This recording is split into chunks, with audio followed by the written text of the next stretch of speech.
Hi again, everybody. It's Kevin Canessa coming to you from the newsroom of The Observer and TheObserver.com on this, the 10th day of September in the year 2024. Sure hope you're enjoying your Tuesday, no matter where it is you are in the country. And as you do each and every week, you welcome me into your home so that I can bring you this week's news. But before we do that, we've got a few housekeeping items to get to today. First, we welcome in Melanie Ryan, who is joining us from a couple of blocks away. Melanie, good afternoon. Tomorrow is the 23rd anniversary of September 11th, which is mind-boggling when you think about it. 23 years ago. And Melanie said it. What a beautiful sight that was, and it really was. I don't know if it's a sight that we all realized how beautiful those two towers were until they were gone. A lot of times people would say they were hideous looking or they were gaudy and things of that nature, but I always loved going to the World Trade Center. I loved being at the bottom and staring up. I used to get on the ground and look all the way up from the ground level and stare up to the top, and I always found them to be the best part of living in Kearney, the best part of living in New Jersey, the best part of living so close to New York City. And I think about that day every year when this anniversary comes around. I think about it as the week gets closer and closer. I always think about it more and more. And I remember going through what we all went through in our own ways, whether you were here in town, whether you were actually in Manhattan, whether you were elsewhere, and to think that we all really did live that. We really lived through what happened that day. I was in Jersey City on September 11th, and it was the second day of classes that year, and one of my colleagues came up to me and he said, the World Trade Center just blew up or exploded, because at that point we didn't realize what it was. And I was able to walk outside the building, which is in downtown Jersey City, and walk half a block up and look into that sickening hole that was on the north side of the North Tower. If you're looking at the screen right now, it's the tower on the left with the antenna. And it would be on the left-hand side of your screen where you can't see the building. That's where the plane hit. And the hole was enormous. And we knew right away at that moment, obviously, that what we were going to go through that day would probably be not like anything we'd ever been through in our lifetime. And it's interesting as I think back to that day. I try to think about different aspects of September 11th that are not as often talked about. And what you're going to see right now is a picture that was taken. This was one of the pictures that were taken that day of one of the jumpers. And in my column this week, I write about how the word jumper is an inappropriate or not the right word to use to discuss, to talk about what happened that day, because these folks, there were supposedly about 100 of them, at least 100 of them, who, because of the conditions behind them, the smoke, the thick black smoke and the flames and the 1,500-degree temperature, knew that the better option was to, I say, eject themselves out of that building that day rather than suffer the enormous pain of the heat that was caused by the jet fuel in that building. And, nobody in their right mind would have jumped that day if they didn't have to.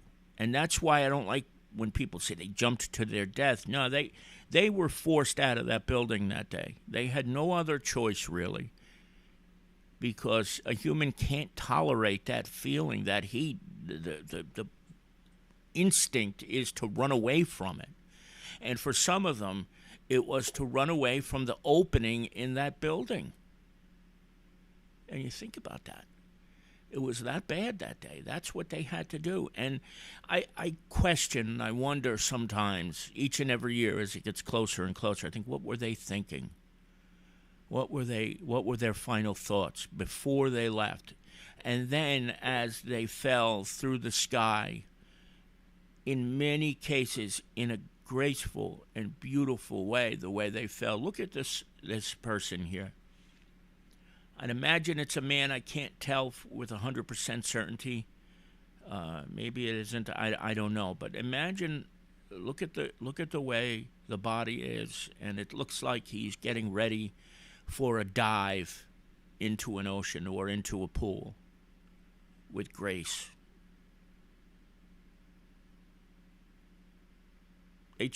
Melanie said they chose their own terms. They chose their own terms that day. They did.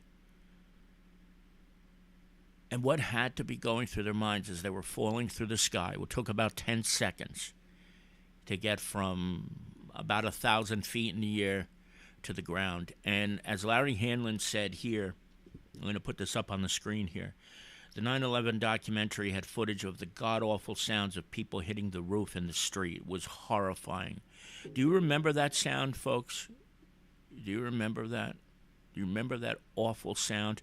There was a canopy that was set outside the one tower. And I remember seeing a video, too, of it, where you could see them fall through the canopy and then hear the sound. It was about a second later, the delay from the echo of them hitting through the canopy and then ultimately hitting the ground to their demise. It is just impossible to imagine what that had to be like. And, you know, so many people watched it. Thousands of people were right there, and they could see the people tumbling through the air, coming down. First, people thought it might have been furniture going out. They didn't realize that people had no other choice but to go out on their own. And I remember one year somebody said it was a shame that they had to take their own lives. They did. Nobody took their own lives that day. Nobody did. Nobody would have done that in their right mind. Nobody would have done that in their right mind. They had no other choice but to do what they did. Just look at that. That's one example, and there was over 100 people who did what this person did that day. We don't know who that is. I wish we did. I wish we could tell who this human being was, because whoever that person was an utter hero. And I remember, too, there's so many 9/11 documentaries. They're all wonderful, every single one of them. But there was a point when somebody from WNYW, Fox 5, was at the base of the towers, and he was filming two gentlemen who were using what appeared to be sheets, almost as if he thought he'd be able to kind of shimmy his way down, you know, like hold on to the ropes and get down, climb down, maybe get to a lower floor and get out of the heat he was experiencing. And the two of them just kind of lost their gripping, went flying in the air. And as that happened, I don't know how this happened, but the music kept playing in the background. And there are two songs that I don't want to say haunt me to this day, but whenever I hear them, they cause me to remember that day and stop for a little while. It's Billy Joel's She's Always a Woman and the Bee Gees, How Deep Is Your Love, because those songs played in the background as those two folks fell from the towers. And the music just played on as if there wasn't a care in the world going on at that moment. So sometimes hearing him today, it's very hard because it brings me right back to that, to those scenes. Those two people, both were gentlemen who lost their lives that day. And then, of course, when they came down, my God, I don't know, I certainly didn't expect them to fall. You know, these were two buildings that were built to withstand the pressure of a direct hit from a Boeing 707, which at the time was the biggest airplane other than the 747 which debuted in 1969, but the engineering from this was in the late 60s, and whoever would have thought they'd both come down. I always wished at times, too, that they would have rebuilt them the way they were, not this thing that's in the middle right now. Well, it looks like a middle finger that's being stuck to people almost sometimes, which is kind of delightful in its own way, saying to the terrorists of Al-Qaeda, F you, we're going on, and that's exactly what we did. How we ever got through it, I don't know. Melanie was talking about smells. 20 blocks north, you never smelled it in your life, but you knew what it was. You knew it was burning metal, you knew it was burning building, and you knew it was burning people.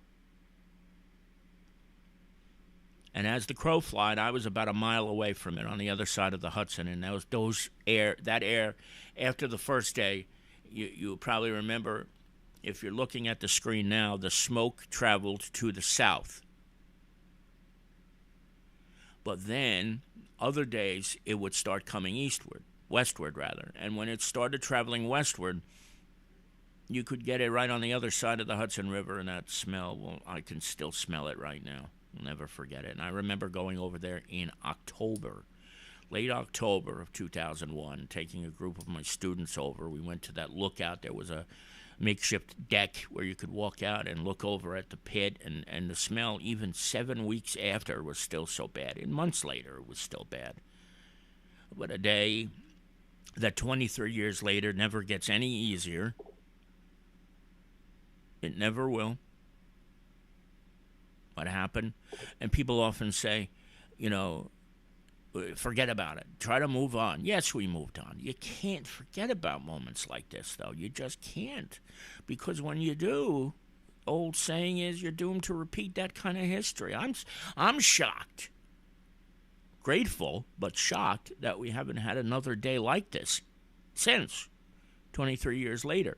If you consider what happened on that day in 2011, it was only 8 years after the first explosions in 1993 in the basement where they thought they were going to take down the towers, and they didn't succeed. And that one terrorist, I forget which one it was, swore as he was riding in a helicopter, "We'll get them. We would have got them this time if we had more money." And how true is that? They did.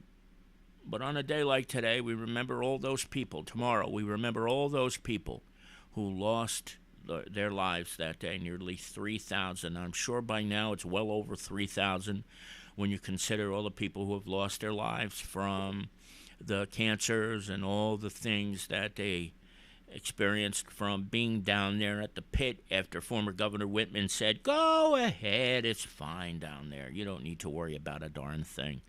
And then people have wound up with cancer, like there's a Droga family like we know about from North Arlington, NYPD, and so many others who have had cancers and things of that nature from the exposure to the toxins that were there. And it's just amazing, 23 years. 23 years. But I know this, in my lifetime, as long as I'm still on this earth, I'll always remember that day. I'll always pause. If I'm doing broadcasts or if I'm writing, I will always write about it. I will not let it be just forgotten about like an ordinary day. It's not. Yes, people die every day. I understand that. Nobody deserved to go through what they did that day. And those heroes that walked up while people were walking out, it's not something I could have ever done. At least I don't think I could have. And I don't think many of us really could, but that's what they did. And it was just absolutely a gut-wrenching day. One hope we never, ever have to experience again, but remarkable in its very own way. So we pause to remember 9/11 today, and we'll do that again tomorrow on the actual anniversary.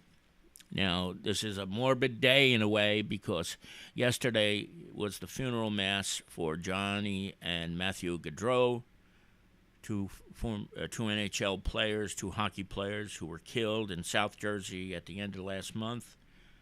There were hundreds of people at St. Mary Magdalene Church here in a town just outside of Philadelphia. It was a beautiful, beautiful, massive Christian burial. And Johnny's widow got up to eulogize her late husband. And don't you know, she announced yesterday during the during the eulogy, that she was pregnant again. Imagine that. Imagine that. What these families are going through. Just seeing Johnny's father walking out of the church at the end of the day, at the end of the ceremony, the liturgy was gut-wrenching like I've never seen before. It was just awful what the families have gone through, and then to find out that he's pregnant again, my God. So the guy who did this, whose name we will not mention, is still behind bars. It was postponed for a week. The next hearing will be on Thursday. He's looking to get out on bail, hopefully, God willing. The judge in Salem County will not allow it because this guy shouldn't be on the streets after doing what he did and rolling his eyes. It was unbelievable. It was just unbelievable what he did. But there it is. This was the Mass yesterday. St. Mary Magdalene Church in Pennsylvania. I forget the name of the actual town, Billy. It wasn't Gloucester, I know that, but it had a strange name. I can't think of it. I was looking at the website yesterday. I wish I could remember it right now. I'll text it to you later. But Johnny Gaudreau and Matthew Gaudreau, both gone, 31-29. A horrible situation, but a beautiful send-off to the two of them yesterday. Indeed. All right, we got a few other things to get to. Tomorrow is, of course, the 11th, but in the borough of East Newark, there will be a borough council meeting. And my understanding is that there will be a change to what the agenda is, and that the ordinance that was introduced in July will be scraped, and it will be amended and reintroduced at the meeting tomorrow. And at the meeting, it will not eliminate the position of chief of police. However, it will create the civilian position of director of public safety. That's on the screen. You see Councilman Ken Sheehan here and Mayor Dina Grillo. Media, yes, thank you, Billy. Thank you, Billy. That was it, media. Thank you. I knew it had a strange name. I couldn't think of it off the top of my head.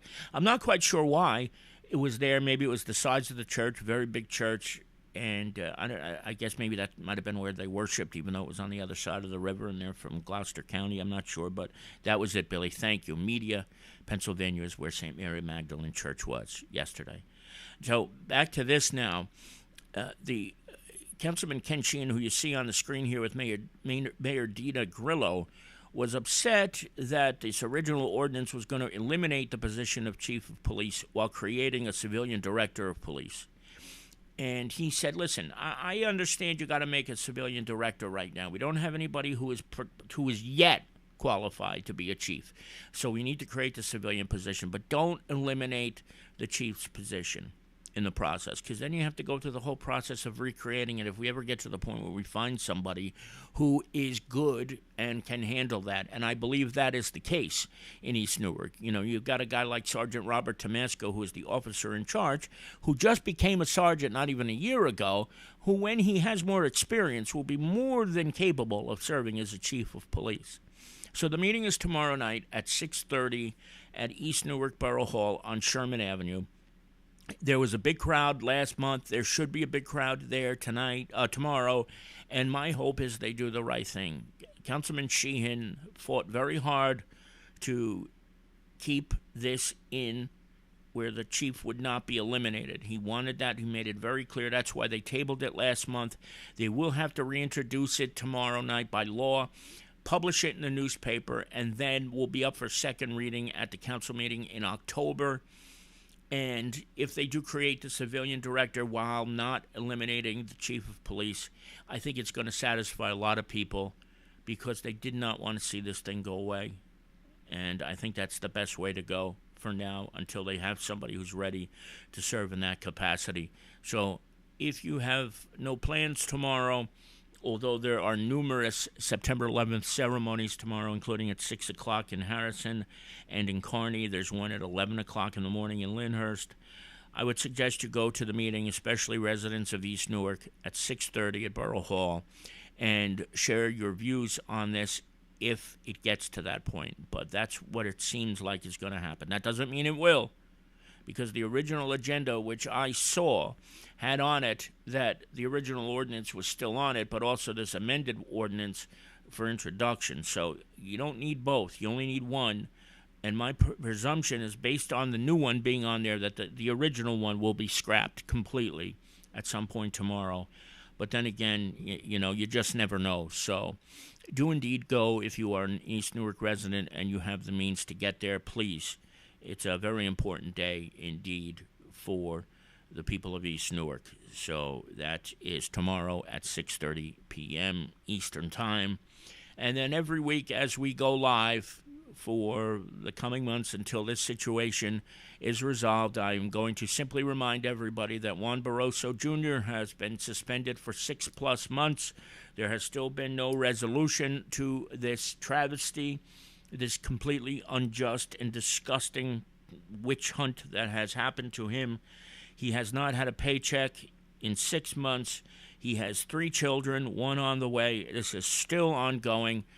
As I had mentioned before, I firmly believe the Labor Council for the town of Kearney is stalling on this, because the longer he stalls on it, the more he gets to bill for it. And the more he gets to bill for it, the richer he becomes. And he has no incentive to end this, even though it's at the expense of a man who has 3 children, 1 on the way, a wife, and a brand new house, and who has done more for this town than just about anybody I know in my lifetime. $250,000 donations combined over the years, and this is the way he gets treated. But you're going to find out, I think, when all things are said and done, that this Labor Council is doing this on purpose, because he knows that if this case is settled, he doesn't get to bill anymore. If he doesn't get to bill anymore, he doesn't get any more money. It's pretty clear. Since nobody seems to be able to nobody can talk about it. That's what my thought is on this, that this guy, this Labor Council, who is not an employee of the town of Kearney, is keeping this moving, because the more he does, the more he gets the bill. Who cares if a man doesn't have a salary in his pocket for 6 months? And then all of a sudden, if Juan decides to sue, he'll get his money, which he deserves, and the lawyer still gets his money too. I'm not going to say his name, because his name makes me sick. It really does. And it's a shame, but you can look it up. Do a Google search. You'll find what his name is. And here we are 6 months later, and it's still going on. But I'm going to show this every week until it's over. All right, let's get to this week's newspaper. Last week I had an opportunity to go over to the police department in Lyndhurst and meet this incredible group of people. Margaret, you see here, and Officer Moriali on the screen. Margaret works for Comprehensive Behavioral Health Care in Lyndhurst, and Lyndhurst is well ahead of the curve when it comes to sending out people, counselors, or she is a licensed clinical social worker, to the scene when there is a mental health crisis that doesn't necessarily require a police officer. Now, of course, the police officers go there, and they have different. The social worker isn't always sent to the scene, but it's when it's necessary. And the idea is to keep people who don't necessarily need to be arrested for whatever the reason, get them the help that they need. And that's exactly what Margaret does. That's what Lieutenant Paul Haggerty does, and Captain Michael Carino, and all the rest of the group that put this together 2.5 years ago. And now you may have heard about what happened in Fort Lee a couple of weeks ago, where a woman was killed at the hands of a police officer when the woman was experiencing a mental health crisis. Now the state attorney general has decided that everybody in the state of New Jersey should have a program like Lyndhurst, which is called Arrive First. And I don't know what's going to happen. I don't know if Lyndhurst's program is going to take a back seat now that there's a state program, or if Lyndhurst will get to continue doing it. But I think the purpose of this story was to demonstrate to the people that this program for 2.5 years has been highly successful in Lyndhurst. And in most cases, in this department, they're well ahead of the curve on everything. It's amazing. Whether it's ballistics, training, you name it, they're ahead of the game. And that's the case with this situation that the state attorney general is putting into place as a reactionary measure. Lyndhurst did it as a proactive measure in 2022. And I salute people like Paul Haggerty, the mayor, Bob Janzarusso, the chief, Richard Jarvis, Vinny O'Teary, Captain Michael Carino, and all the police officers, and Margaret, who you see here on the screen as well, for their incredible work, because it's a very forward-thinking program. It's very, very well received by the community, and I'll tell you what, I'm proud to have a connection to the Lyndhurst Police Department in my own way, because they really do phenomenal work, and they are really, really well ahead of the curve. So well done to everybody over there, and I was glad I had an opportunity to spend the morning over there last week. I think it was Wednesday or Tuesday that I went over there. Really had a good time and a good experience getting to learn all about this program. So I hope you'll read it this week. Check it out when you get a chance. There's plenty to kind of take in. So that was this week's front page. There's a whole bunch of other news as well. I hope you'll read this entire newspaper. Let me just forward here to sports, because our own Jason Bernstein has a first athlete of the week this week. Believe it. Can you imagine that? We already have an athlete of the week on September 11th, 2024. There's already an athlete of the week, the first of the year, and he's got 2 other sports stories as well, this Jason. And then we also have 2 pages of classified. There are a lot of job openings. If anybody's looking for a position right now, take a look. There's a lot out there, and there's also a bunch of apartments in the next couple of weeks that you'll be able to rent. So if you have $52,000 to put the first month's rent down and the security deposit, you'll be able to find an apartment. Certainly in the vicinity. Of course, I'm being a little bit over dramatic with the $52,000, but the way it's been going, it doesn't seem like it's going to be too long before it's $50,000 a month to rent an apartment around here. You get the gist. All right, that's going to do it for this week's edition of The Observer Live. I want to thank all of you who joined me today. I didn't get a chance to say hi to everybody. Carol Manley is here with us. My buddy Bill Scarterfield out in Arizona. Pat Locasto is here with us as well. Melanie Ryan, Eileen Matthey is also here. And I think I saw Larry Handlin earlier as well, and I hope I didn't miss anybody else because you're all great. I appreciate you spending time with me each and every Tuesday. We'll be back 1 week from today, but I think we'll probably be around earlier to give you a little bit of an update as to what happened at the East Newark Council meeting tomorrow. And then, of course, if there's any breaking news in the process, we will bring that to you as well. So from the home studio today, it's Kevin Canessa signing off for now, and we hope to see you back here again very, very soon. Have a great day, everybody. Enjoy the rest of this gorgeous day. Bye-bye. Bye, Carol. Thank you.